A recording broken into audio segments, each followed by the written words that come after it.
Surprise is inevitable.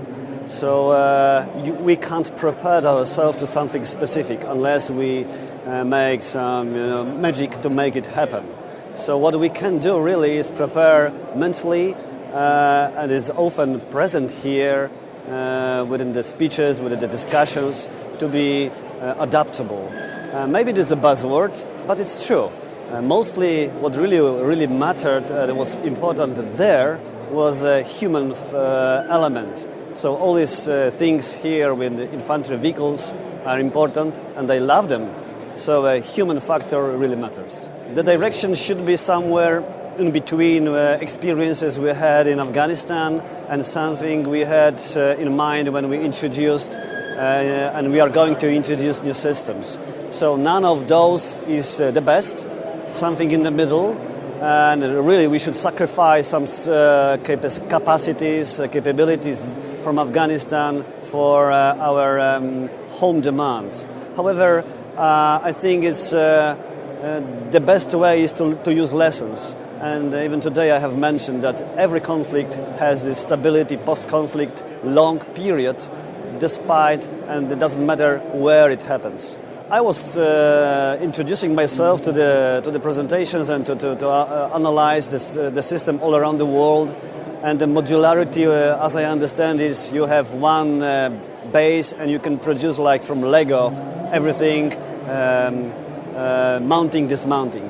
From there's a multi-role is like you have a very sufficient platform that gives you base, and then you can produce variety of tools which you really need, because it's almost impossible to produce something in everything. Whereas we can't predict the way the future conflicts will be, and we have to think, if we think just complex in the full complexity, there are some adversaries with armor. If someone possesses armor, you need something, to challenge this armor. When you go into areas where there is emptiness, of course, armor is completely useless. It doesn't mean we don't need it. So I always have a tendency not to resign from something we have. And the most difficult is to keep people with experience, with training. And it is always when you sacrifice something, you are looking for something you don't need today. It doesn't mean we will need those tanks in the future. You also just broached the subject of tracked versus wheeled vehicles in, obviously, the IED solid environment. Is that something you have an outlook for?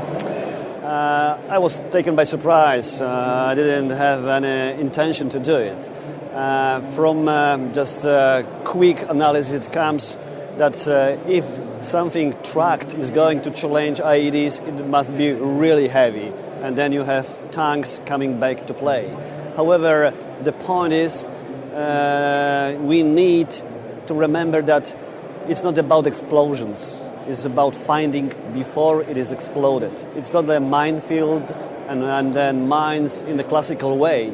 So it's not lying somewhere in the middle of nowhere to block you. However, it was used this way. It's rather to destroy infrastructure, destroy the road, to prevent you to move there. So in your very interest is to find it and try to attack the network by collecting forensics. So it's a different game. This event in particular, how useful is it? Has it met your expectations?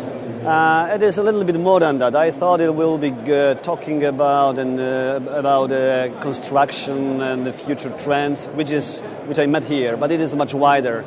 And the panelists are talking about strategy, and the guest speakers are talking about real far future.